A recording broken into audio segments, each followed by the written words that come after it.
Good morning, fellas, and welcome back to Me Plays Games. My name is Matt, and today Dash and I are doing something a little bit different. It's no secret that Pokemon is one of the game franchises that gets the most love in the Smash Bros. Series. 10 Pokemon have been playable in Smash, and today we're throwing our own hats into the ring. We'll be giving brand new Pokemon Smash movesets in this video. We've each got 5 Pokemon that we're going to share today, including at least one from each generation. We'll be giving Pokemon a full set of 4 special moves and a final Smash as well. Let's lay down a couple ground rules. First off, we're going to stick to moves that actually exist in the main series Pokemon games. There are some moves in Smash that aren't in the real games, like Pikachu's Thunder Jolt and Lucario's Aura Storm, but we're going to stick relatively close to the original form of source material today. Next, we're only going to pick from moves each Pokemon can actually learn. Doesn't matter if the move is exclusive to an event in the Antarctica Pokemon Center that ended 200 years ago. If they can learn it at any point, it's fair game for this video. Once again, this isn't a rule Smash follows. Pichu can't learn Agility or Skull Bash in the games, only Pikachu can. But you know, if we could just give them whatever moves we wanted, this video would get really silly really quickly. Totodile used 10 million volt Thunderbolt! But we're going to allow ourselves some more creative liberties with how we implement the moves. I mean, look at Jigglypuff. Rest does no damage in the games, but in Smash Bros. It does huge damage and kills it almost every time. The only thing the Smash move has in common with the Pokemon move is falling asleep. So if we want to make Scratch a one-hit KO move, we can, but we're not going to. But we could. Alright, let's kick things off with Snorlax, which is already a Smash veteran thanks to being available in Pokeballs. It has access to Fire Punch, Thunder Punch, and Ice Punch, so I thought that'd be an appropriate neutral B. Let's have it work like Sora's neutral B. The first time you use it, it'll be Fire Punch, then the next time it'll be Thunder Punch, and then Ice Punch. And of course, we can add in secondary effects. Fire Punch would do residual damage after it hits like a burn in the Pokemon games. Thunder Punch could stun you for a moment like some of Zero Suit Samus's moves, and Ice Punch could freeze you for a second, like Lucas's PK Freeze. For side B, I'm going with Fling. Most of Snorlax's Pokedex entries talk about how it does nothing but eat and sleep all day, so I thought it'd be fitting to have him throw berries at you. They'd be pretty weak as you can imagine, but Snorlax could probably use Fling to start some short combos. For down B, I'm going with Earthquake. It'd be kinda like Donkey Kong's Hand Slap, but with a constant hitbox that stays out for a couple seconds. Maybe you could get the ground shaking on one part of the stage, then leave it as an obstacle for your opponents to avoid. Could be a good ledge trapping tool. Now, here's the thing about this exercise. We're gonna be coming up with a couple of weird up Bs, cause like, most Pokemon moves don't deal with vertical space, and our guys are gonna need some way to recover, so for Snorlax I'm going with Belch. He faces down and burps his way back on stage. Screw everything. If Wario's Waft can be a move, so can this. And it's a poison type move, so maybe he could be the first fighter to be able to poison his opponents. A couple bosses and assist trophies can poison you, and Hero can poison himself with Hocus Pocus, but no character can poison somebody else as of yet, outside of World of Light. The story mode skill tree includes a poison chance for smash attacks for some reason, but that's it, you can't poison your foes in regular matches. For his final smash, I'm going with Self-Destruct. It'd be kinda like Hero's Kamikaze. Snorlax blows up and does huge unblockable damage with a massive hitbox. This would kill Snorlax, of course, but I think it's fine because in Ultimate, final smashes are on a timer, so you just lose access to the elemental punches for 20 seconds or so. Actually, you know what? Let's make it so that he has to press neutral B twice to activate his final smash. Problem solved? Maybe not. This is a janky video and that's okay. Generation 2 only introduced 100 new total species, and only one of those is currently a playable Smash character. Let's fix that with the Flying and Steel type Pokemon, Skarmory. Best utilized competitively as a support or lead mon, some of Skarmory's most common moves are Stealth Rock, Spikes, Whirlwind, and Toxic.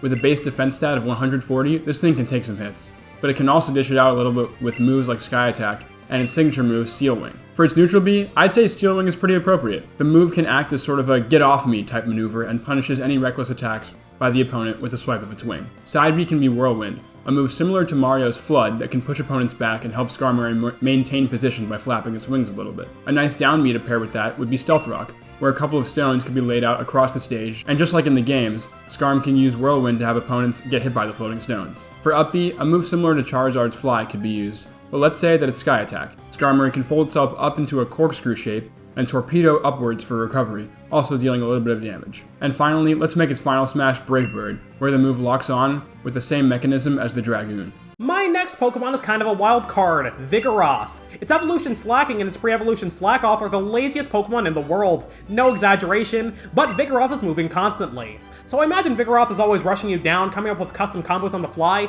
but for now let's just do its special moves. For its neutral B, let's go for Fury Swipes. Instead of hitting a random number of times, you could charge it to hit up to 5 or 6 times, kinda like Sheik's Needles. With Vigoroth's side B, let's bring all the comeback mechanics down a peg, because I'm giving him Brick Break. In Pokemon, it destroys defensive screens on the opponent's side of the field. But in Smash, let's make it get rid of comeback mechanics. If you have yours ready and Brick Break hits you, poof, gone. Wario's Waft, Joker's Arsene, Cloud's Limit, Sephiroth's Wing, they all get taken away if Brick Break hits them. For down B, let's give Vigoroth Counter. This works exactly like you think it does. And let's make our guys up B Trailblaze. Based on the move's description in Scarlet and Violet, I'd imagine him creating like a bush or something and jumping up from inside it to recover. And for his final smash, let's do Hammer Arm. I think you could come up with a good cutscene final smash with that. Just sounds like a really powerful move. I mean, you should almost never be using Hammer Arm in the Pokemon games because close combat exists. Upon further review, Vigoroth cannot learn close combat. Well, in that case, what I said before, but because Drain Punch exists. I should give something Drain Punch in this video. Whatever, we'll figure that out later. Dash's turn. Next up, let's go with the Master of Disguise, Zoroark.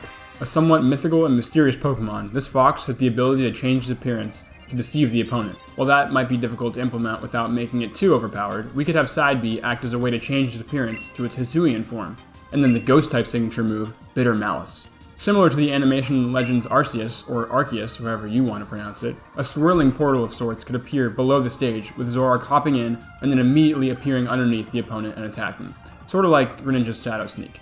I also envision this stealthy mon to have its down B act as a counter, since it does in fact have access to the move counter. Yes, I just gave Vigoroth counter, but whatever, man. Don't worry about it. In Smash Bros, taunting has never actually been an effective tactic, but that ends now. Let's have Zoroark's neutral B as the status move Taunt. In the games, this move restricts the foe to its attacking moves, but in Smash, that could translate to projectiles or special moves becoming weaker after being hit by a taunt, which the hitbox could work similar to Mewtwo's down B of Disable.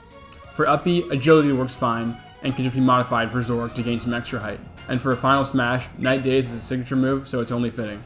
In Smash, some sort of Dark Energy Beam can attack the opponents. My next Pokemon is Bibarel, and you might have an idea of where this is going already. You know, it's just now occurring to me how many normal types I've done so far. Oh well. I'm gonna make all of Bibarel's moves HMs, because it's famous for learning so many of them. Let's make its neutral be Strength. In-game, it's described as a punch thrown at maximum power, so it'd be pretty similar to Donkey Kong's neutral B. For its side B, let's do Surf. Imagine Wario's bike, but instead Bibarel is riding across the stage on water. I could make its up B Waterfall, but that's Squirtle's up B already, so let's make it Rock Climb instead. A rock wall appears in front of Bibarel and scales it to recover. And for down B, I'm stealing a move from Charizard, Rock Smash. It's all good, Charizard doesn't have that move in Smash anymore. Mom said it's my turn on the big rock. And finally, let's make Bibarel's final smash Whirlpool. Not a very strong move in the Pokemon games, but look at Corrin's final smash. I think it's fun if we make it stronger. If you're enjoying this video so far, subscribe to Me Plays Games, and check out my game show channel, My Prize Garage, if you're into that sort of stuff. Link in the description. Alola! For our Generation 7 pick, we have the tag team duo of Passimian and Oranguru. Version exclusives in the games, they would be perfect complements to each other using down B to switch out. For Passimian, a side B of Fling works almost too well, with the ball it carries being the main projectile. It could even be powered up if it holds an item, so maybe if Oranguru picks up an item, you could down B then a side B for a combo. For neutral B, Passimian gets access to Beat Up, a dark type attack that gets boosted the more Pokemon you have in your party. This could scale to stocks, getting weaker as the monkeys lose stocks. An up B could be a move like Acrobatics, since it's one of the only flying type moves to which Passimian gets access. Passimian can throw its ball up in the air and then try to go catch it, smacking enemies along the way. For Oranguru, since its down B is the swapping mechanism, side B can be a signature psychic type move, Instruct. Instruct is a move that is best utilized in a 2-on-2 VGC format, but for Smash Bros purposes, it can act like Mario's cape and instruct the opponent to face the other direction. Oranguru's neutral B can be Future Sight, where it takes a few seconds for a psychic attack to hit the foe, similar to Sephiroth's side B, where the attack is delayed. We gotta include a pun in here somewhere, so let's make Oranguru's recovery the move Psych Up, which in the games copies the opponent's stat changes, but in Smash, it can just teleport Oranguru upwards a little bit. For a final Smash, this could work like Pokemon Trainer, where Oranguru and Passimian both come out. Oranguru uses Psychic to lift the opponent in the air, and Passimian uses Thrash to pummel the opponent into oblivion. My next pick is the sword Pokemon Honedge. Well, sort of. For its down B, I'm giving Honedge Swords Dance, which temporarily evolves it into Doublade for about 20 seconds. As Doublade, all your moves hit twice, on account of, being two swords now. In exchange, each individual hit becomes weaker, but with less damage and knockback, its moves will probably have more combo potential. After devolving back into Honedge, There would be a cooldown timer before you can use Doublade again. Let's make Honedge's up B Slash. It can use it to recover, but you can aim it in any direction. In the Pokemon games, Slash has an increased chance to crit. So you know what? Screw it. Let's add random crits to this move. Hello, hero. My neutral B of choice is Retaliate. In the Pokemon games, it does more damage on the turn after a teammate is knocked out, but I'm translating it into Smash as a counter. Although maybe you could have an added effect in Squad Strike. If Honedge comes into battle right after one of your other fighters dies, you can use Retaliate right off the bat and it'll have a strong hitbox without countering anything.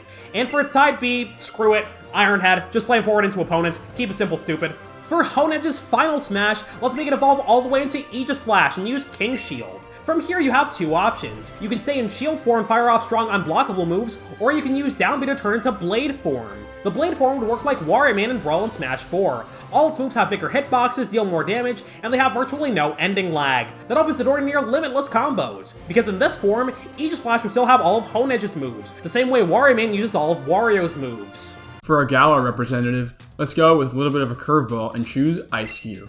Never having used one in battle before, this was a fun moveset to build. This penguin is known for its signature ability, Ice Face. In the games, Ice Face allows Eiscue to absorb one attack without taking any damage, and then turning it into its alternate form. This form is much faster, but it takes slightly more damage from attacks, so there are benefits and drawbacks to being in this form. When in its original Ice Face form, clicking neutral B right when an opponent uses a smash attack on it will allow for an automatic perfect shield regardless of frame. And then it will change its form. The Pokemon would then get 30 seconds where you'd see ice slowly start to form on top of Eiscue's head, and then the perfect shield would automatically recharge to be used again, with Eiscue gradually getting slower as more ice accumulates on its face. For its side B, Chilling Water works well with a few frosty waves being shot at the foe. A newly introduced move in the games, Chilling Water lowers opponent's attack, so maybe the next attack that hits Eiscue will deal a little bit less damage than usual. Up B can be Avalanche, where a cloud appears above Eiscue, and then it can climb up the falling rocks. For down B, let's go with Aurora Veil, and this move can sort of act like Cloud's down B, where Aurora Veil can sort of charge up the Ice Face ability to speed up the default 30-second cooldown. And for a final smash, Blizzard seems to be kind of obvious here, where a bunch of Icy Blasts can just blow the opponent right off stage. Well, I said I'd give something Drain Punch in this video, so say hello to Phalanx. Matt, what is Phalanx supposed to punch with? Say hello to Pawmot! Really? Say hello to Hawlucha! Let's make Drain Punch its neutral B. It'd be kinda like Robin's Nosferatu. It'd punch you and slowly deal more and more damage, healing it slightly in the process. Next, it'd be a missed opportunity if its up B wasn't its signature move, Flying Press. It's not that great a move in the Pokemon games, but it's always been one of my favorites, because it deals fighting and flying damage at the same time. It'd be sort of like King Dedede's up B. Hawlucha jumps up and then dives down quickly. Except, you know, it'd probably hurt a little less than a fat penguin floating on top of you. And screw it, let's make it bury anyone when it hits as well. Why not? Let's make Hawlucha's side B U-turn. In the Pokemon games, it's a move where the user attacks, then quickly rushes back to switch out. For Smash, I imagine Hawlucha darts forwards, then you can either press B again to go back to where you started, or end the move early and use that hit to start a combo. Let's make his down B Stone Edge. It kinda looked like Isabelle's down B. You could set stones on the field as a trap, and it activates if somebody steps on them. And finally, let's make its final smash Focus Blast. You'd never actually use this on Hawlucha in a Pokemon game because it's a special attack, and Hawlucha is a physical attacker. But screw that noise. Hawlucha would start focusing, then after a second or two, release a massive explosion. For my last pick, and the most recent generation, we've got Cyclizar. A Paldean staple, this normal and dragon type can fight standing up or on wheels.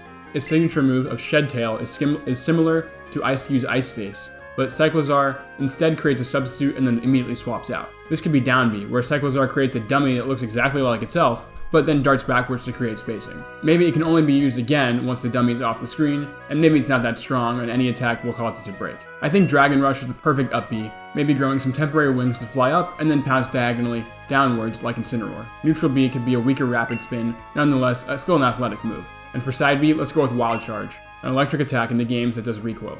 Cyclizar will hit decently hard with this move, but still take 10% damage of recoil like Flare Blitz. For Cyclizar's final smash, why don't we do something fun and have Koraidon and Miraidon, the legendaries from Scarlet and Violet. They can come out and use their signature moves, Collision Course and Electric Drift. Cyclizar is basically a toned down version of these guys, so we thought it made sense. Well, that'll do it for this video. We originally were going to do Pokemon from every generation, so 18 in total, but then we realized that'd make for a really long video, so we cut things down. Leave a comment if you'd like to see us make more Smash movesets in the future. We'll see you all next time. Good night, fellas. Sleep well.